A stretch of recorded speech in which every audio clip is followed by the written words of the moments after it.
I'm Cal. And I'm Stam, and this is the KAST, Cal and Stam Talks. And I'm the voice of reason. Always reasonable, man. You know, God bless the voice of reason. We're coming to the end of season 2, close to the end. And we've had some challenges. Yeah, we've had some challenges along the way, but we're here. And today we want to introduce Jasmin. Thank you, Stam. And I'm looking forward to speaking to you. Me too. Got I'm a lot really to looking offer forward. us. Yeah, So thank what's you. going on? So thank you for offering this space, first and foremost. So yeah, I appreciate that. I appreciate you reaching out.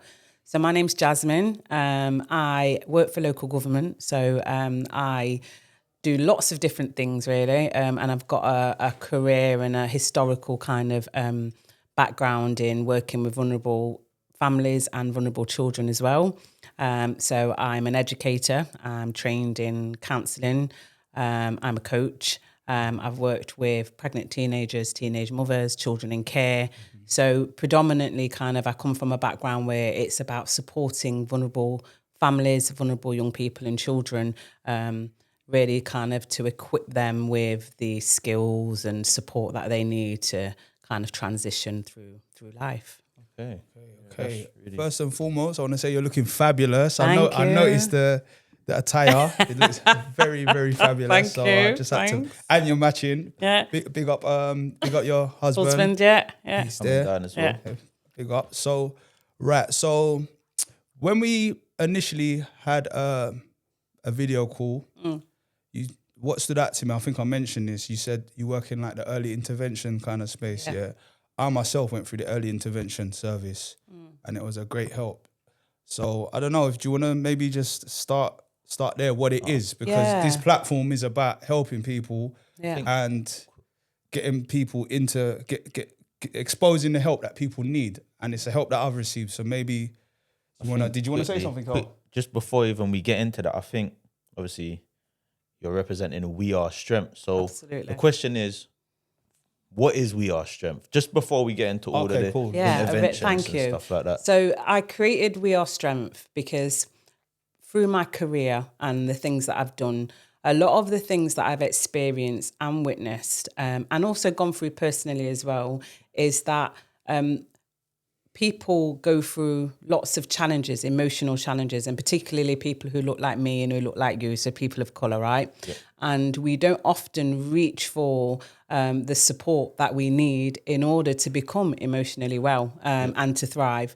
So what We Are Strength is about really, it's about providing information, it's about encouraging and empowering people to take the steps that they need to become emotionally well and be emotionally well, right? So We Are Strength starts from this basis that we all have what we need inside of us. So we have the resources, we have our body, our physiology is set up that we have most of the things that we need in order to thrive and achieve. So We Are Strength is about, we have that strength, right? Often society and circumstances and life almost kind of disempowers people and makes them feel like that they haven't got what it takes in order to thrive and achieve and be successful. So what We Are Strength is saying is that we do have that. We have the tools, and really what we need to do is be able to tap into that in order to kind of make that successful emotional kind of transition and also to just to kind of show up in life and enjoy the experience of life. So that's what We Are Strength is.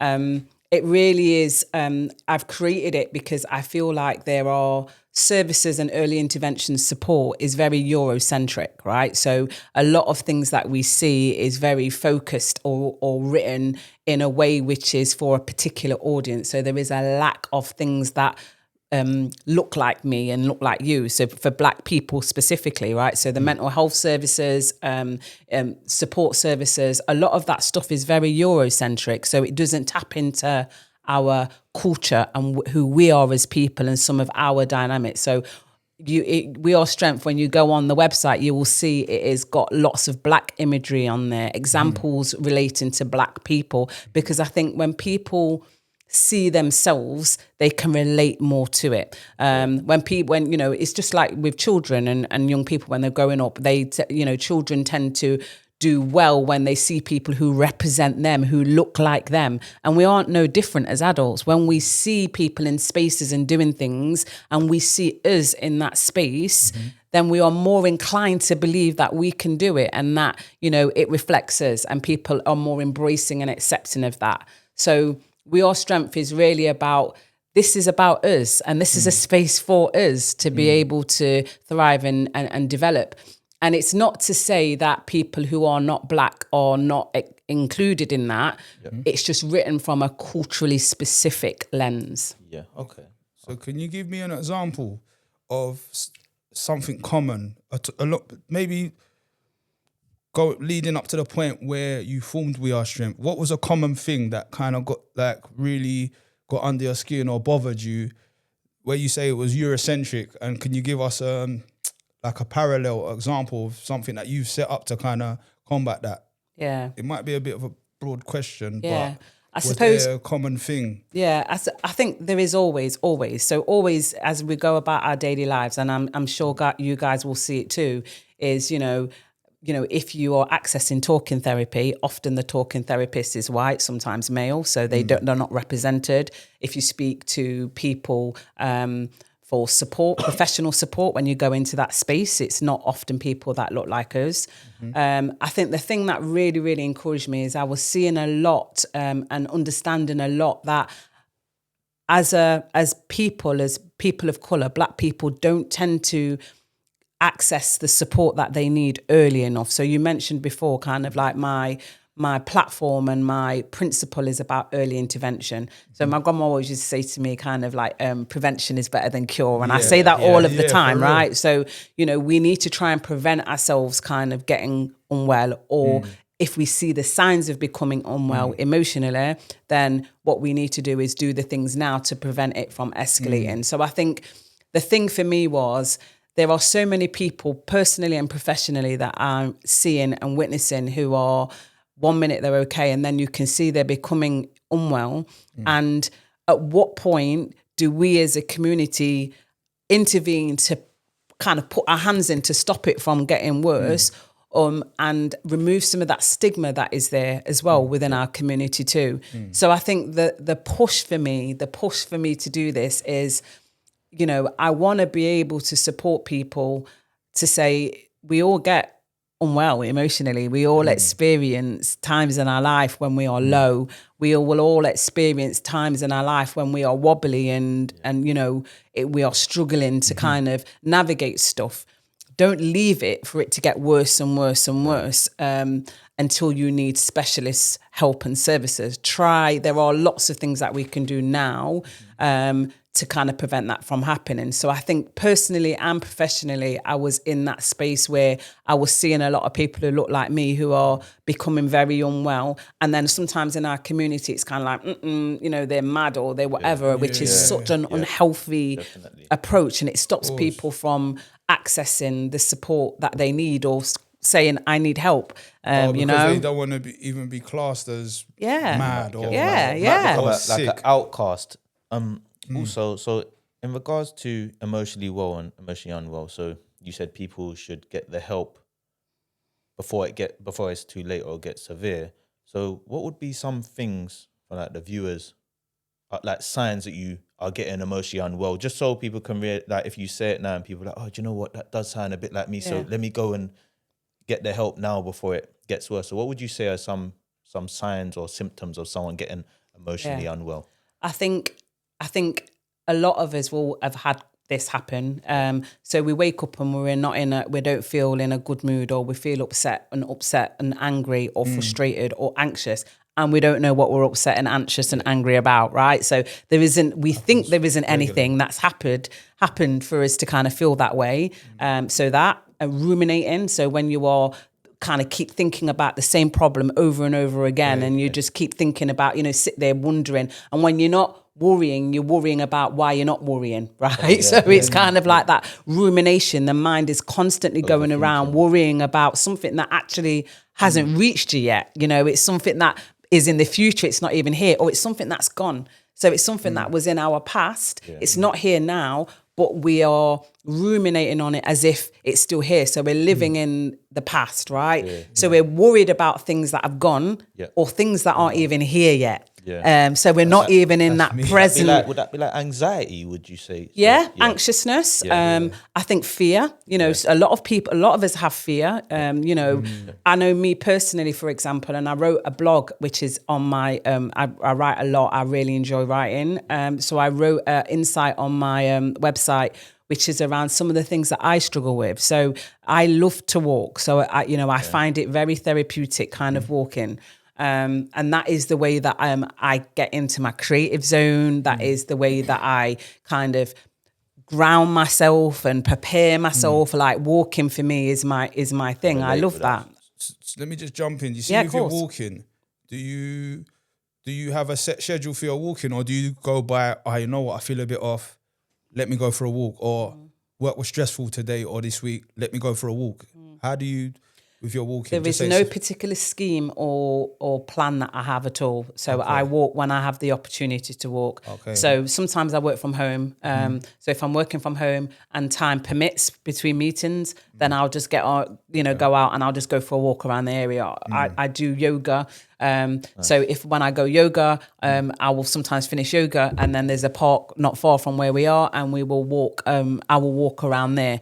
So it just varies, really. There is no kind of like every morning I'm getting up at 5 o'clock. That as well can cause issues, because but not that in itself. But I think when people put unnecessary demands on themselves, I need to do this at 5 o'clock. I need to do this at 6 o'clock. I need to do this at 7 o'clock. We just need to flow. Sometimes we just need to flow with life. Yeah. So stuff might happen just out of the ordinary, and then it might knock something back, and then it's like, I'm not going to make that time. Then you start panicking and overthinking, and then before you know it, you're in a downward spiral. Yeah. Because society, you'll see, you need to start at 4 o'clock in the morning, start your day at 5 o'clock in the morning, and then you need to have this morning routine. And then you need to, who says we need to do all of those things? I'm guilty of that. Is that a Eurocentric point of view, though? Would you class that as Eurocentric, or do you just... No, I just think that's life. I just think that is life. And particularly now, there is so much information. We are drowning in information, right? We are drowning in information. Yeah. So, depending on what video you watch, what YouTube you watch, what you've got on your feed, it will tell you need to do this and you need to do that. So there's a quote I've been listening to, is a pastor called Omar El-Takori. He's really good. So I've been listening to him, And one of the things he says is that we are drowning in information and starving in wisdom.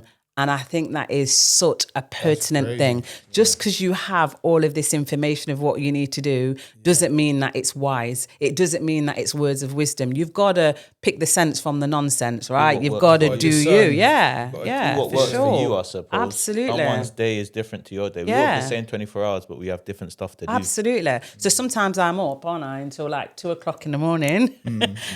Getting up at 5 o'clock ain't going to work for me, because I've been up working. I'm quite productive, and ideas come to me at night. That's when that happens for me. So having a morning routine and getting up at 4 or 5 o'clock in the morning is just not going to fit with me. But if I was a person, going back to your original question about some of the signs, if I listened to some of the things that was out there, I would think, wait a minute, there's something wrong with me then, because I don't do that, or that doesn't work for me, or I can't follow that. So I think the message for people is that you need to carve out what is right for you in this world. Your life experience, Stam, is your life experience, and yours is yours. There is no right, there is no wrong, there is no best, there isn't, this is your experience of life. This is your world, and you're the CEO of your world. You create it and do with it as you can. But I think there's so much stuff that I've thrown at people.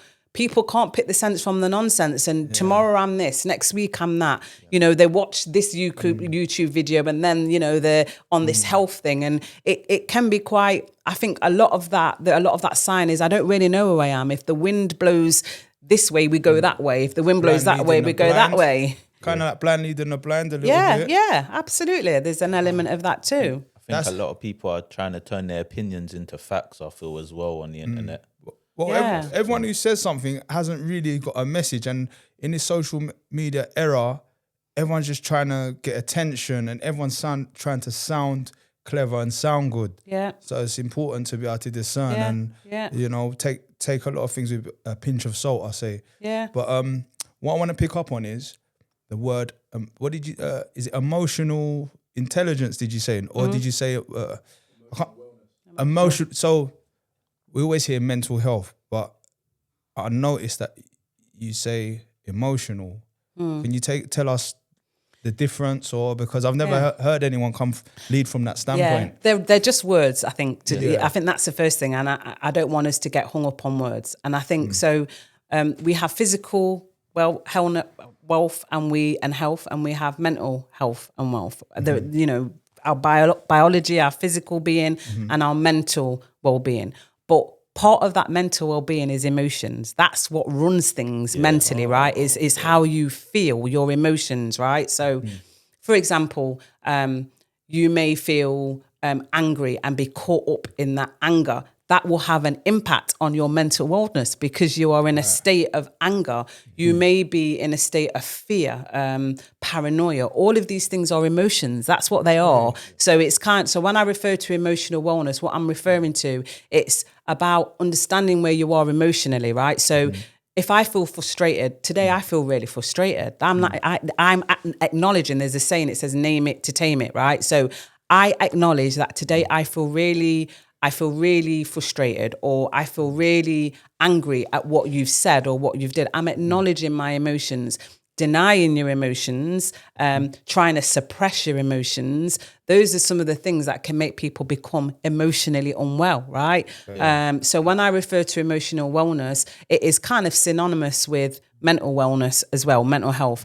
I think the term mental health is used in so many different contexts, particularly clinical contexts. And I'm not a clinician, I'm not a doctor. So I use the term emotional wellness because I think people can connect to that a lot more, and it removes some of that stigma as well. Just how you broke it down, thank you so much for breaking that down.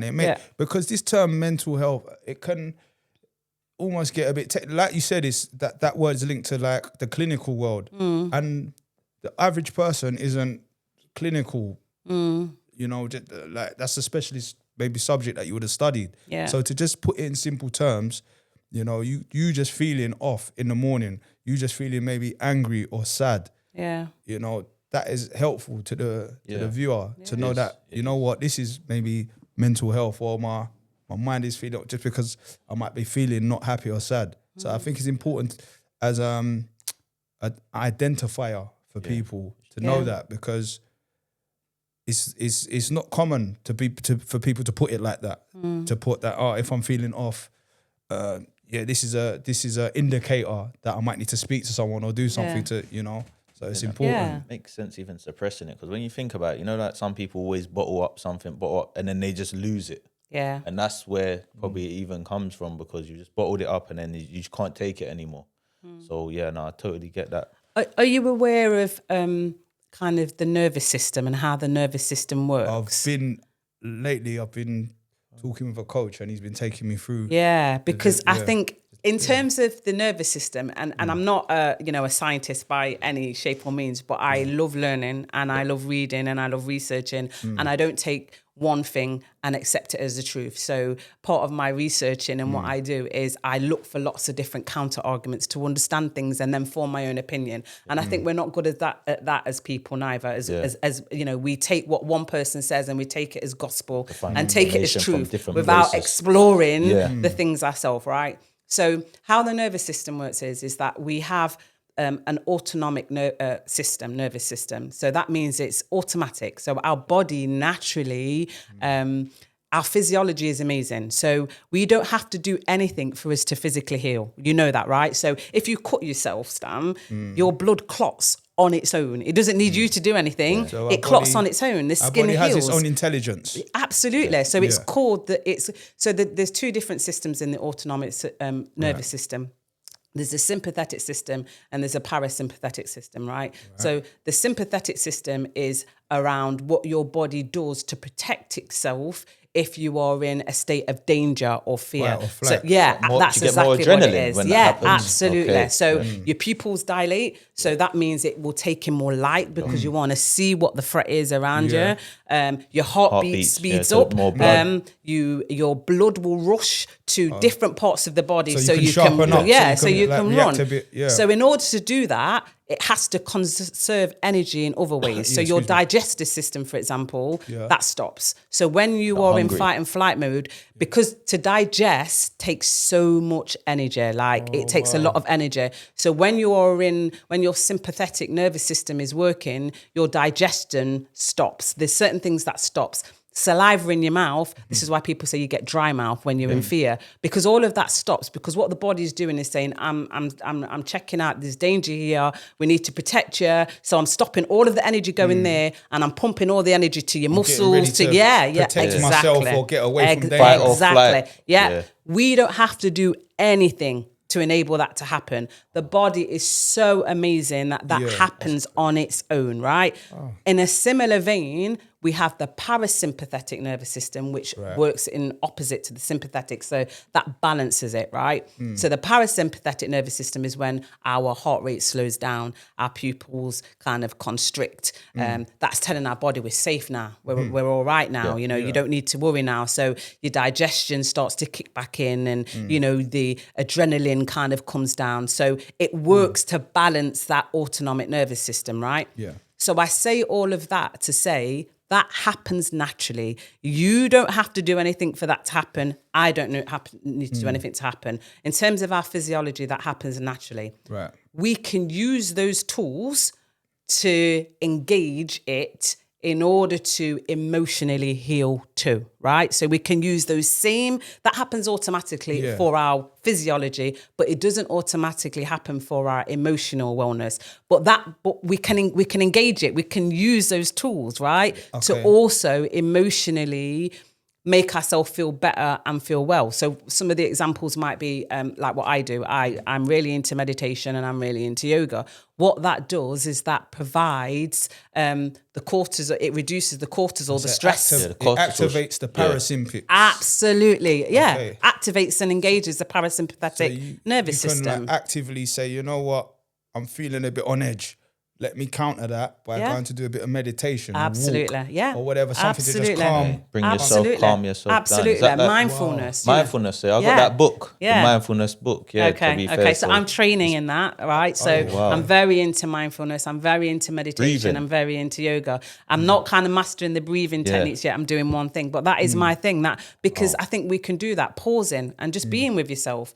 There is a hypothesis called the biophilia hypothesis, and what that is that is a proven scientifically that being in nature, being outside in nature is good for us. That gives us serotonin, it gives us dopamine, it gives us the happy stuff that we need. So that's not just, people say, why is it that I feel really good when I go for a walk, or why is it whatever? But there is scientific evidence which proves that it's called biophilia hypothesis. That's what it's called, biophilia hypothesis.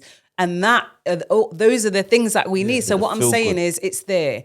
We just need to know it and engage it and work. Absolutely. Be aware of ourselves and be aware of... So it's about being grounded as well, isn't absolutely. it? So because when I go on walks and I see like wildlife, it makes me feel different. Remember, and you laughed at me when I told you I saw the sheep, and you asked if I talked to the sheep. Remember?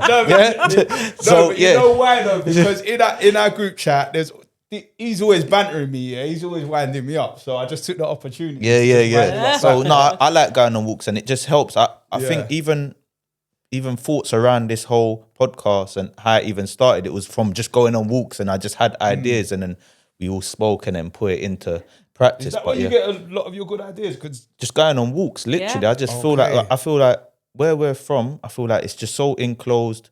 A lot of pollution. You can't think. There's always a police siren, car, this noise and that, buses.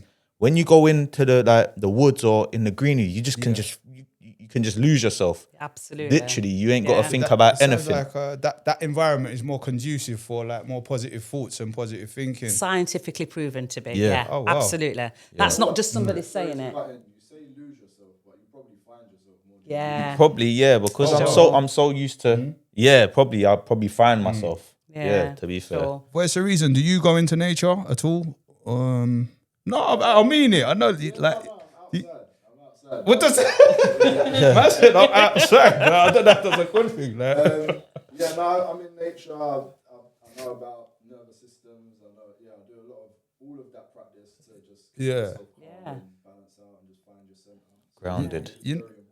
You know what? You know what that makes me think of what you just told me. You know, in the Bible, in the Psalms, it says He makes me lie down in green pastures. I think that's what that means. We There's a came reason from why- nature. Okay, We weren't born in hospitals. Hospitals, we naturally come from a place of nature. That's where we're born from. It's a little bit like the social thing as well. So a lot of people tend to be nowadays, especially when they're emotionally unwell, they get socially isolated. So they want to be on their own, and that's the opposite of what we how we're actually meant to need. be. Yeah. We need. Darkness We are and- social beings. We need. So there is a time for everything, right? So there are some times that we need to be with ourselves and be kind of get to know who we are and our inner being, and then there are times that we need social connections. There was a study that I looked at a couple of months ago now as part of an assignment that I'd written, and it was talking about our neurons in our brain, and we have mirror neurons, which it acts to mirror what other people do. So basically, what we do naturally is, if you put your hand like that, sometimes we mirror what other people do. And the reason why is because we crave social connection. And they found in this study that when people who are lonely or socially isolated, it activates, so the brain activates the same regions that happens when you're hungry and when you're in pain. So when you are lonely, activates the same parts of the brain when you're in pain and when you are hungry. So that suggests that being lonely is harmful, right? Yeah. Because being in pain is harmful, or being, we're supposed to hungry be is around harmful. people. So could that even in turn be why maybe someone's overeating? Because they're lonely. Or they lack Possibly. connection. Yeah, or they're like yeah. maybe Yeah. just overdoing it with that. Possibly, yeah. I just think it's really interesting that these are the things that are natural happening in our mind without, in our brains without thinking of it. I think we are social beings, which is probably why so many people struggled during the pandemic, because it cut off social connection. We are social beings. We are all of these things. And I think I want to just kind of counter something. And that is what I'm not saying is when people are acutely unwell, that they've got everything they need inside them to heal. Of course, that's not what I'm saying. Yeah. What I'm saying is that when you can feel yourself becoming unwell, there are things that you can do. And to stop yourself coming unwell, there are things that you can do. But once you've kind of got past that kind of like moving from early intervention to needing specialist help, that just is what that is. So, it's kind of like, if you are kind of clinically unwell, I'm not saying you can reach for the things inside of you. You need specialist services then. You need professional help at that point, absolutely. If you fracture your finger, there's nothing much that the doctor is going to be able to do. They'll just wrap it up and say, keep it, and your body will naturally heal it. Right. If you break your leg, they're not going to leave you with a broken leg. They're going to have to, do you see what I mean? So what I'm saying, at different stages and different levels of emotional injury, shall we put it? There's different things you can do. Absolutely, that's what I'm saying. I don't want my words to be twisted like, Jasmin said this. No. See, in regards to stigmas and stereotypes in regards to mental health, what do you think we can do to kind of get rid of them stigmas and stereotypes? So obviously you've worked in a different field. So what do you think is a main one? Like what could people do to make it more normalize it instead of people judging? Like you said, when people see people getting unwell, they might just push them to the side.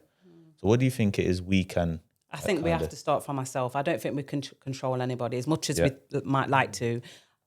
There is nothing, Carl, you can do to control me, and there's nothing that I can do to control you. Like the only people we can control is ourselves. That's the only, power we have is within our own self. Unfortunately, we can't make anybody do anything else. So I think it's about starting with yourself and inspecting where you are at. Yeah. So we cannot stop racism. We can have all of these policies in place, but people are still discriminated against, right? Yeah. We have we have policies, which means, I know me, I need to make sure I'm treating people with a disability favourably when they're coming in for interviews. So all of these policies are there to try and mitigate against discrimination, prejudices and racism. But that doesn't mean that it doesn't happen. Yeah, because there's always going to be people breaking rules. Yeah, So. exactly. So we don't have any control. I think it starts from us. It starts from you, right? So the very fact that you've got this podcast and you are talking about matters pertaining to mental health and emotional well-being is a really good, which is why I was so keen to come on here and happy to come on here, is because you're talking about things that are quite taboo often in our community that people aren't talking about. We're normalizing it, right? We're making it normal. There are lots of things that society is doing, which is normalizing things which I don't think should be normalized, but we're making it normal. So I think this might be a bit off topic, but you said you've worked with young women and have children and stuff like that. And I'm currently studying, and one of my current assignments is postnatal depression. And I don't really know much about it. And I'm pretty sure a lot of the viewers don't, but a lot of us have children and we don't really know about it. Is there anything in a short you can tell the viewers and people in regards to it, what it is? Because when I first saw it, I was like, what's that? So I just wanted to ask about it because I feel that it's something that's just, for men, a lot of men, if you are like Stam, do you know what postnatal depression is? My understanding is, I'm going to say, once a woman has a baby, her physiology changes, her hormones change due to having the baby, and then sometimes the mother can't connect with the baby or they feel depressed due to the toll of having the baby. That's my guess. Yeah. And I don't know enough about postnatal depression to speak on postnatal depression, but I would imagine it's like with a lot of depression is, young people going through adolescence and their body is changing. And, there's a lot of young people, adolescents, who might kind of do very risk-taking behaviour or become quite low and in the room and isolate themselves. That is part of that. My body's changing, my mind is changing, and I'm having to manage and cope with it. So the honest response is I don't know enough about postnatal depression per se to be able to kind of talk on that. I don't think we've ever mentioned it. You want some help with your assignment, basically. Yeah. No, you know what? I just will reach to ChatGPT. Do you know what? I'll ask ChatGPT and get some information from other places to answer that. But no, I'll just ask him because it's just something that when I came across it, I was thinking, do you know what? It's never been something we've ever spoken about or anything. Yeah, just because I thought, because you mentioned working, but no, that's fine.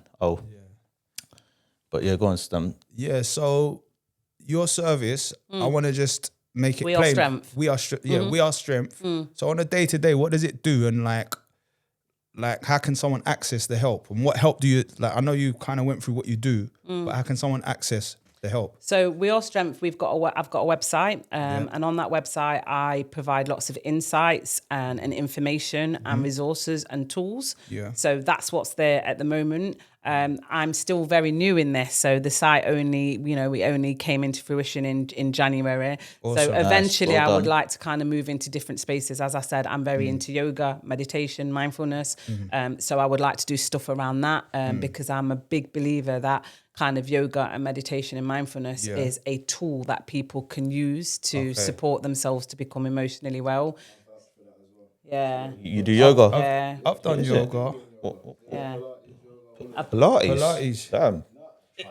Is it? I'm gonna try it. What would you have to just I'm gonna try it. It's far from a joke, but again, there's a stereotype and it's a taboo for men to do Pilates. So it's like we shy away from it. Absolutely. I'm gonna try it.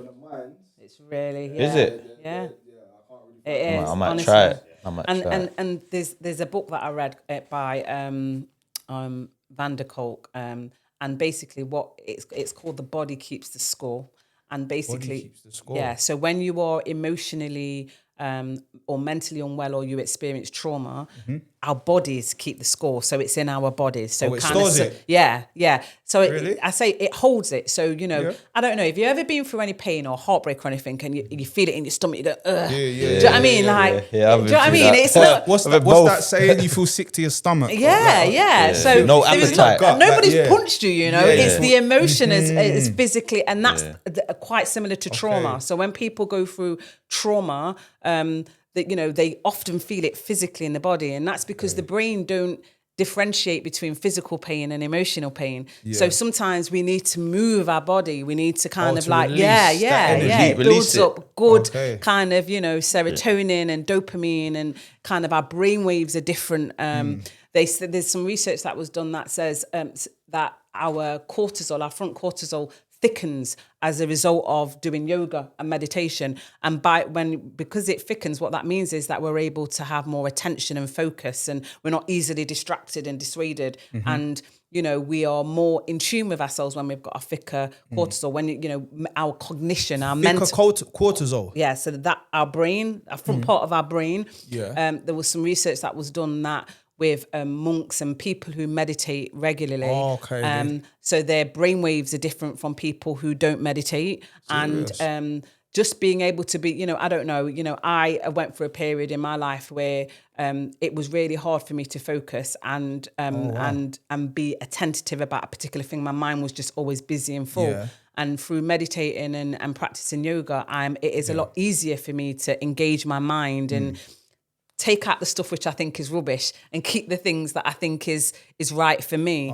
So meditation and yoga is scientifically proven to be really good for people's mental and emotional well-being. So that's wellness, like what you said, wellness. Emotional. And you're also unplugging as well. Yeah. Absolutely. With me, what you mentioned at the start, you said some people can be stuck in the past. I'm always like, not like actively thinking about the past, but sometimes I just get caught in PTSD. something, and then I have to like push myself out of it, kind of thing. So I might even try it. I've done yoga before. You know what I did? Like Bikram yoga, the hot one. My mum does that. I liked it. My mum does that. I do hot yoga. That's what I do. I liked it because it was a challenge to stay for the 90 minutes. Yeah. And once I got to the end of the 90 minutes, I thought like, yes, I've done something. And then how did you feel after? You feel light, you feel like reset, you feel aligned. Yeah. I feel like I'm floating on a cloud. Like I really feel, I can't really explain it properly, but but meditation, I'm yet to I've dabbled in it, but I think, that's something I do want to get into. Yeah. What would be a starting point for someone that wants to get into meditation? So there's lots of meditation apps. I'm not getting any kind of, I've not got any sponsorship. But I use Insight Timer because it's free. Timer, and it's free, so you don't have to pay for that. I have a paid version, but the free version is just as good. So guided meditations are really helpful. So kind of like, you know, like sometimes in the morning I'll put on a guided meditation. So I did a guided meditation before I came here. I'll have when I'm walking, I'll have walking meditation. So I put my headphones on and do a walking meditation, which is about visualization or, you know, things like that. So I would start with kind of Insight Timer or something like that. Or just Google kind of like, you know, free beginner's guide to meditating. Yeah. I'm gonna try it. I'm gonna do it. Try Honestly, it. Yeah. I'm always up really early. I naturally wake up at like 4 a.m. Yeah. And I'm just laying. I don't know what to do. Like, meditate. Are you aware of shadow work? Yeah. So, yes, I am. So rather than me speak on, I want to pass it on to you and bring that into the conversation. I'm still in my learning journey on shadow work. So I recently went to a sister circle. So basically it was a circle of women kind of talking about where we are at life and in life. It was a very diverse group of women from different backgrounds and stuff. It was really, really powerful. And one of the things that I walked away from is that we really should work on those sides of our personalities that we sometimes suppress, that we don't like, you know, because we've all got things about us that we might not like. No one's perfect. We don't want to admit we're like that. So I know, for example, that I do not like criticism. So I don't like when people criticize me. I can see the smile. It's good that you can even admit. Yeah, I don't like that. And, you know, and I don't like people telling me what to do neither. So it's kind of like, you know, those are the bits about my personality. Now, I'm saying that here because I'm being very genuine and I want to be open with you. Aware. Yeah, so this is what I'm doing.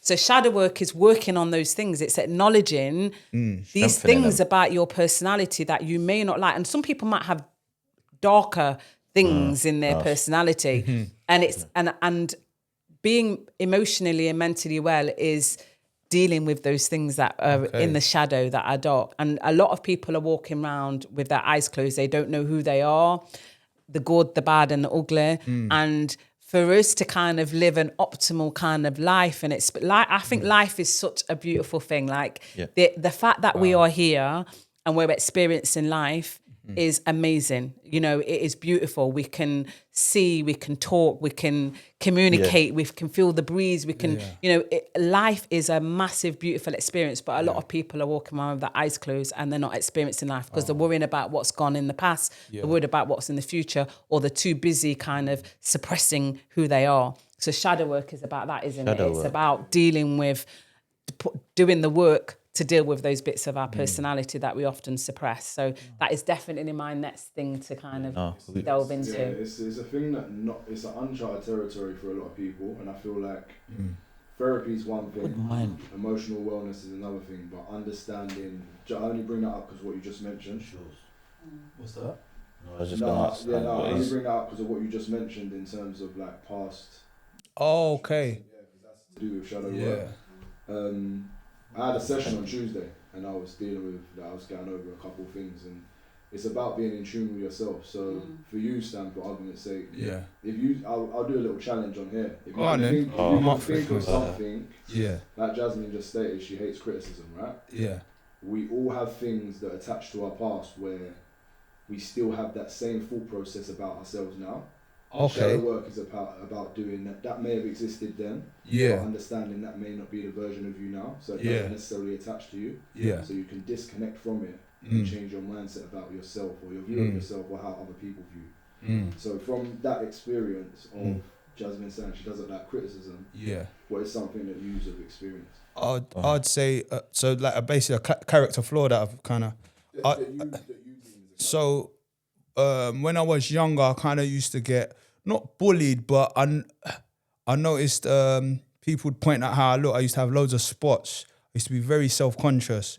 I used to believe I was ugly. I said this in a past podcast, and also, you're beautiful, by the way. Thank you so much. I receive it. Thank you. I used to feel like I always targeted. So let me give you a practical example. Even forming this group, even coming, like just basic decisions. So we've got a group chat, all our decisions. That's where we kind of touch base with this. And a lot of simple things, I would feel like is a personal attack on myself. I'd be very, very easily offended, and everything was just personal. Just like we had a situation the other day, I had to sign some paperwork because this is a proper business. And in that paperwork, I'm reading everything, I'm scrutinizing everything.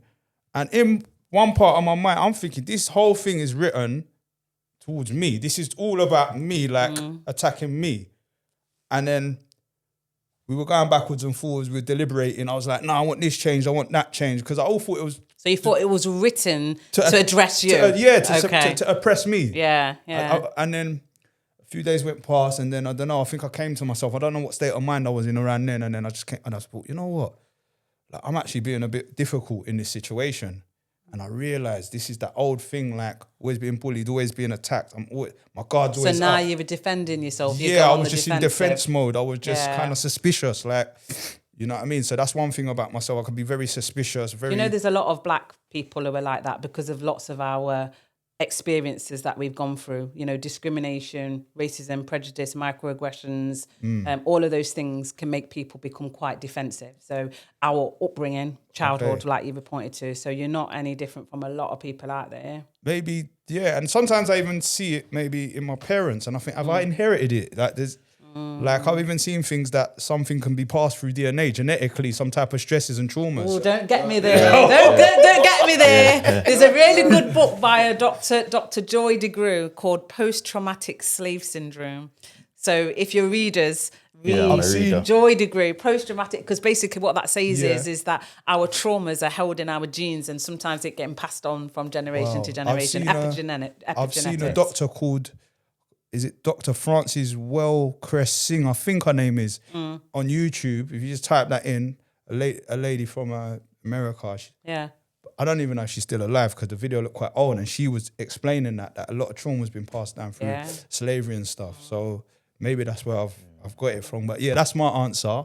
Okay. Voice of reason, Carl. I got a few. No, thank you. I got a few, to be fair. I'm working on them, but I think one big one for me is impulsiveness and low self-esteem. I don't think so much now. I think the podcast has kind of helped me in going therapy, but I don't know, even a lot of people even used to say I wouldn't talk. I never used to really make eye contact neither. I just wasn't confident in certain things. And I don't know what that was. And I felt like I was judged a lot growing up, just going through certain things. And yeah, I don't know. I think that's my ones.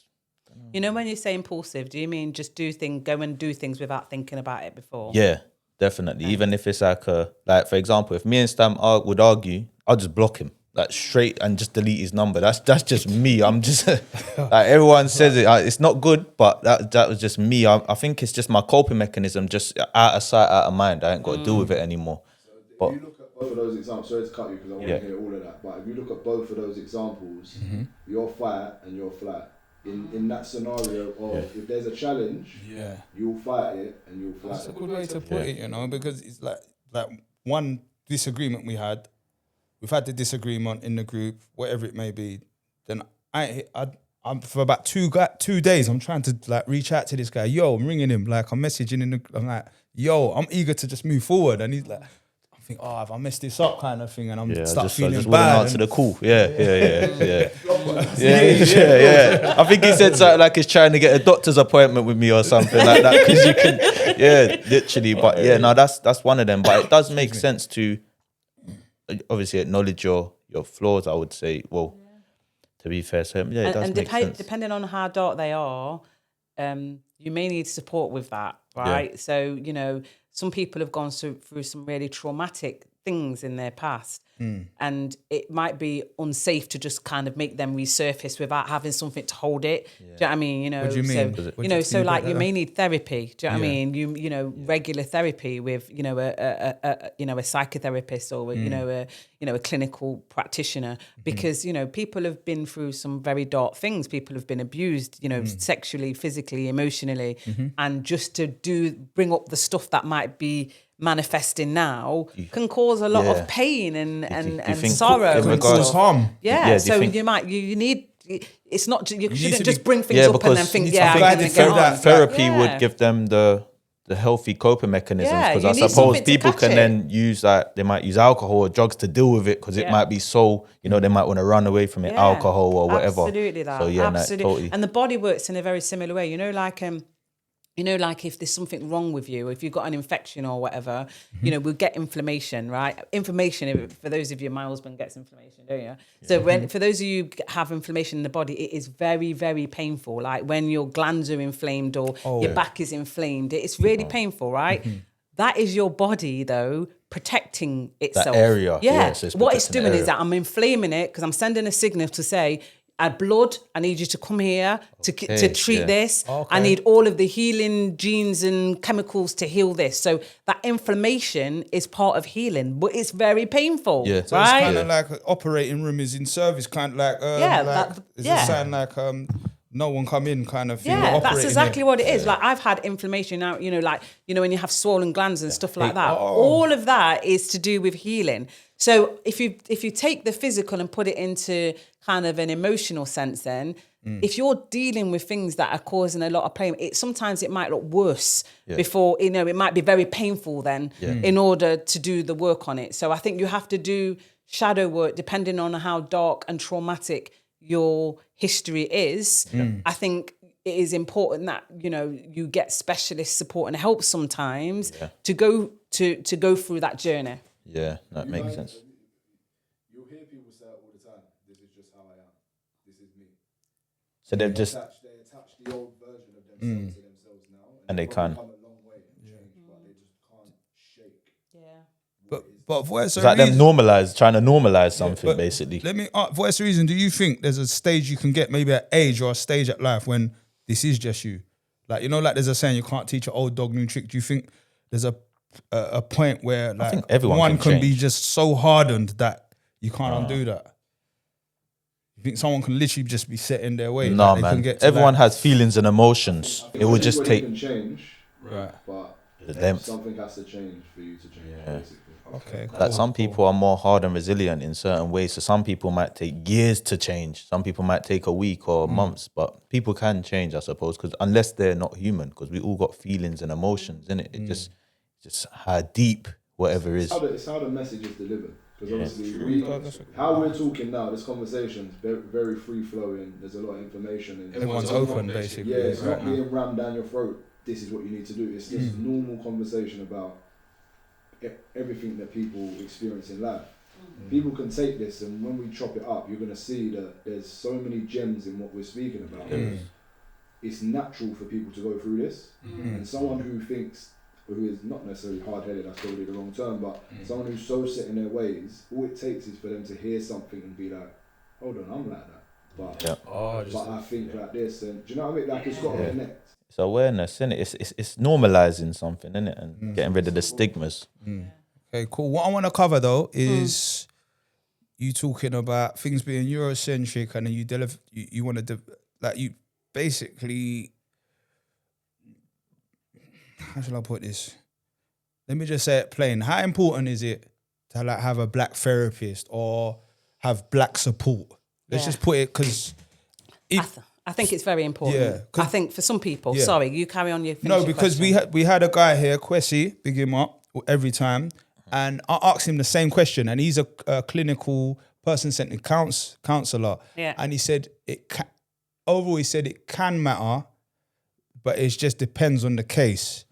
It's, correct me if I'm wrong, it seems as if maybe your standpoint is it's essential to have people that look like yourself. I don't know. I don't want to put words in your mouth. Yeah. That's why I said correct me if I'm wrong. Yeah. But I want to know your standpoint. I don't think you're wrong. I just think I just need to be clear in terms of what I'm saying. So I think it depends on you. You are your starting point. So there are some people who may feel uncomfortable about speaking to somebody who looks like them.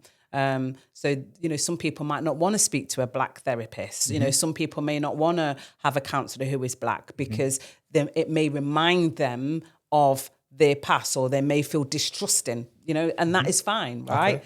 What I'm saying is, all right, let me give you some hard facts, and then I think that will enable you, I think, to come to what I've come to and why I've established Real Strength. Black people's mental health, the disparities is stupid. Seriously? And when I say stupid, what I mean is, in comparison to non-black people, on every single level, our outcomes are worse. So in terms of accessing mental health support services, black people are more likely to be needing specialists in crisis help and less likely to be getting help at the early help stages with the GP. Would it be sectioning? Yeah.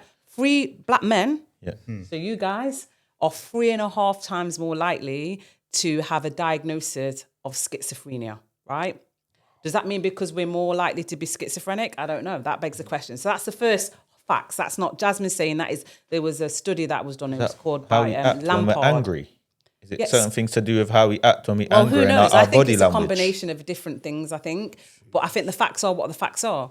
Black men are more likely to be detained under the Mental Health Act than people who are not black. So they're more likely to detain you under the Mental Health Act than anybody else, right? We have less chances of, or less likely to have lower stays in hospital. So when we do become in crisis, they keep us in hospital longer. We are pathologized. We are more likely to go back into hospital because of mental health than people who are non-black, right? We are more likely to suffer depression. We are more likely to be diagnosed with clinical depression and schizophrenia. So when you think about it then, what I'm saying is, in terms of accessing mental health, our outcomes are worse. In terms of experiencing mental health services, our outcomes are worse. So we're more likely to be detained. We're more likely to stay in hospital longer, right? And then in terms of kind of the prevalence, it is worse. So what is that data telling us? Is that saying that we are people who are more mad than anybody else, or more got more significant mental health. What does that data tell us? All I can look at that and say, we need help. Yeah, basically. Yeah. Or what is it that happens before we get into crisis, right? So, I watched a podcast, one of your podcasts before, and I think all three of you, I think, received talking therapy, right? Yeah. I applaud that, because what that is doing is saying I'm getting my help earlier. I'm not waiting until I get in crisis and then I'm on medication and then they're being hospitalizing me and then I've got a diagnosis of schizophrenia. I'm getting the help from the get-go, right? So I think that is a positive thing. So to answer your question, I think if we are more likely to speak on the conversation, if our families are more embracing, rather than saying, you can't come to my house because... Cultural. Is that a cultural thing? I think it is. Culture? And I can't speak on every culture, I don't know. But what I know of is that in our community, often people are ostracized. If they've got mental health problems, we're kind of like, we repel, we shun them away. Or when people have, some of us, especially men, like, is it, sometimes we don't allow our men to be vulnerable, and they have to carry a lot, right? So where does that go? Where does it go? So I think if we are open and have conversations, if you see images and pictures of other people who are going through what you're going through, if you see people speaking about it, if families are more embracing to have the conversation about it, that's what I mean about it being more open. So there's a book by, I can't remember the guy's name, but it's called White Therapy Can't Talk in Black. Okay. And basically what he's saying is, in this book, is that sometimes you have to understand the cultural context in which we are operating in. Sometimes you need to understand about our culture and like what we're experiencing. Background and Absolutely. what may have led, what could have contributed culturally to the condition. Absolutely. In certain cultures, vulnerability and strength don't go hand in hand, I feel. That when you think about strength, or if you ask certain people's strength, you see it as that, for example, kids will see their dad as, he don't cry. He's just hard. And anything like this, you don't have no feeling. He has feelings, but that he's the protector. So he can never be vulnerable. If you saw your dad cry, you think, something is seriously wrong. Yeah. Like it's just a normal to, if you was to see your dad cry. So I feel that being vulnerable in certain communities ain't seen as strength when it is strength. So basically that's what I feel.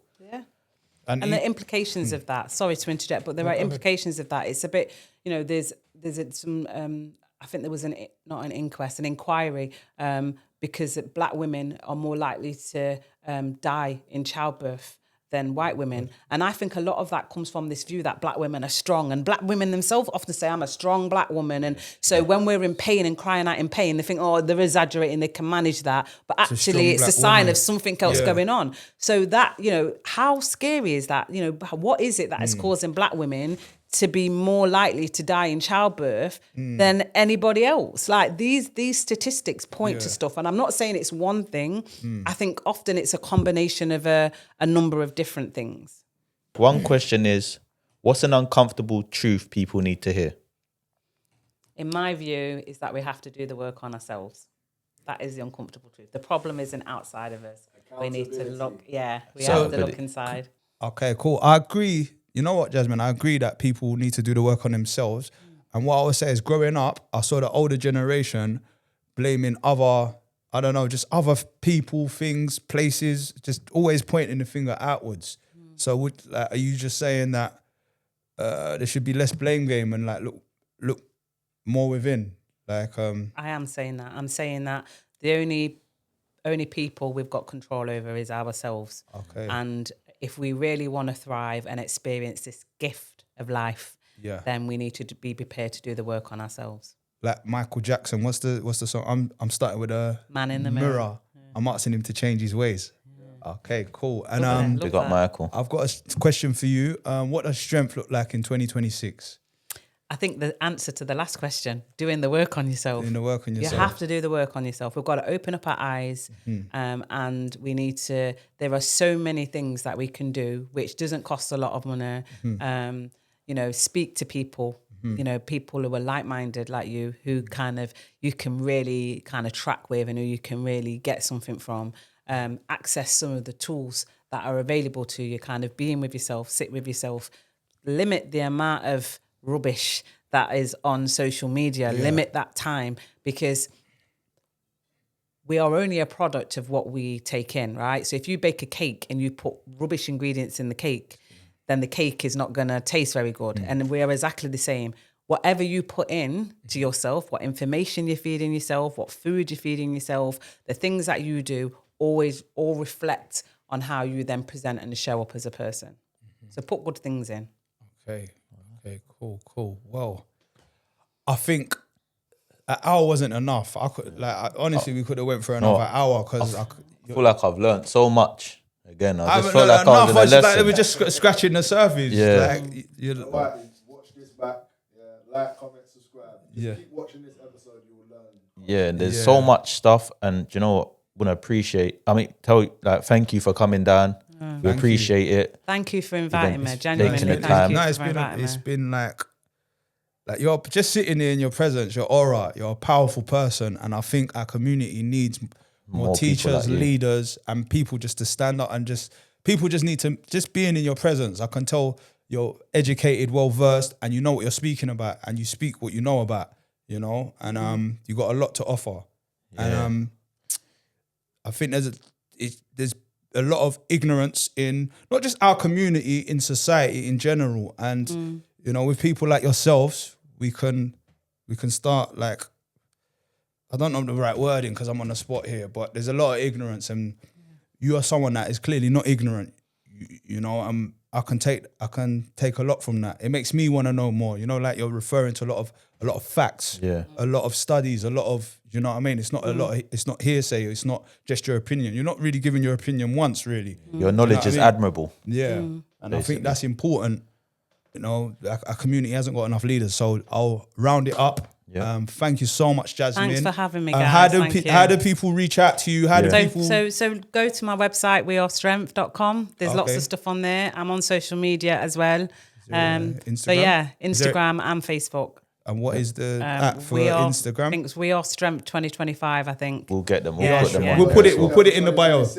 Yeah. Thank you. No, thank you so much for having me. It's been a pleasure. It's been really, I felt really comfortable, and the energy is really positive and good. And yeah, just keep on doing what you're doing. I think we need more black men in this space who are talking about things which is going to help people and not things that are going to turn people in a different way. So well done, and thank you. Appreciate it. Thank you. So yeah, that's a wrap. So I'm Cal. And I'm Stam. And this is the KAST, Cal and Stam Talks. I'm the voice of reason.